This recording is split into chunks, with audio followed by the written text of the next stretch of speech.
Here with Andy Buh, Cal defensive coordinator and also linebacker coach. How you doing, Coach? Doing great. How are you? Real good. So you've got a pretty deep linebacking core this year. You've lost a couple of guys, but you really, it looks like, are 5 or 6 deep out there. Can you talk a little bit about your starters right now?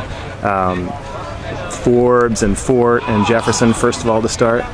Yeah, Jalen Jefferson's had a tremendous camp. He's been kind of the leader of the group, you know, with how he's played all camp. And then Kyrie's had a great camp too. He's going to be really strong there on the weak side. Those are 2 outside linebackers, and Hardy Nickerson is the guy that actually is going to start for us in the middle. He's earned that position, won it outright. You know, he was showing that in the spring, and he continued on that path during fall camp. So we're pretty fired up about Hardy Nickerson right now too. So those 3 are solid 3, you know, and probably solid enough to play in any Pac-12 school. That's what I get for making assumptions that guys are coming back and are going to start. Yeah. So have you seen much of Hardy's father, Hardy, play? Does he have a similar style, or are you not real familiar with Hardy Sr.? I'm familiar with Hardy Sr. when he played in the National Football League. I haven't dug up any old Cal tapes of him playing here, but yeah, there's a lot of similarities. Yeah, Hardy Sr. was a relentless ball hawk. Seemed like wherever the ball was, he was on it. Took great lines and hit like a truck. Yeah, well, his son's following in the same footsteps. So you've had to manage Nick and Kyrie's health a little bit, trying to keep them as healthy as possible for game time. Can you talk about what the thought process is there with not having them in as much while they're recuperating and getting back to full strength? Yeah, I mean, that's kind of a thing that happens all over the country, you know, trying to keep veteran guys from getting dinged up. And, you know, it's unfortunate that, you know, those guys, you know, got a little nicked up there, you know, in camp.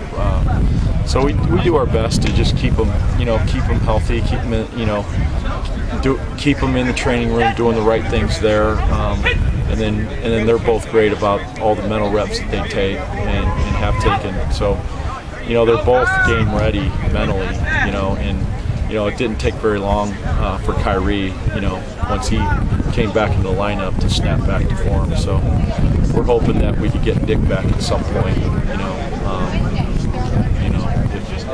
if and when this injury heals up.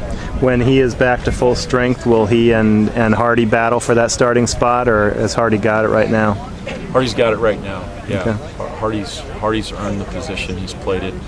He's been the starter all the way through camp. You know, Nick would have to work his way back into the lineup. So another guy in Hardy's class that has looked pretty solid out there is Michael Barton. What kind of progress is he making? Michael's right there. I mean, he's had a tremendous camp. He'll be he's game ready. You know, he could definitely expect to see Michael in games. He's had a great camp, and he'll be one of the first guys on all of the units and special teams. He'll be probably one of the first linebackers to go in the game to give someone a blow, or if there's an injury that occurs, he'd be the first one that goes in. So it looks like you've got a pretty talented true freshman class right now with Chad and with Johnny and who am I leaving out here? And Ed, yeah. Can you talk a little bit about what they bring to the game and how they're developing so far in the first few weeks in camp? Yeah, you know, I've had a few freshmen that, you know, here and there over my career come in and be kind of college ready, you know. I've never had 3 to do that in a class, and all 3 of these guys are going to be studs around here for the next, you know, 4 to 5 years, depending upon what happens to them, you know, in their this year, you know. But they came in, they're built like linebackers. There's really just a little bit of development there that they could add to their bodies, but they're strong, they're athletic, they're extremely smart. both out on the football field and in the classroom. Seems like just a different class of guys. You know, they're awesome to be around. They assimilated into our environment really quickly. Their teammates love them. They work as hard as everybody else, and if something were to happen, we wouldn't be afraid to put them in there. Out of that group, is Johnny on the twos? Johnny's a 2-3. 2-3, okay. 2-3, because we still have, even with our injuries, we still have 6 guys in our rotation. Yeah. Which is all, during the season you would rep. You'd rep 2 guys in each of the 3 spots. Johnny would be considered that 7th guy, because if there's any if there's any chance that we can preserve anything there, we'd probably take that opportunity. But but he would be the first guy in line. And who would be number 6 at this point? Lucas King okay. would be 6 right now. And which side does he play? He's the strong side, okay. Sam linebacker. Right. Actually, Lucas is really a 5. He's a 4-5.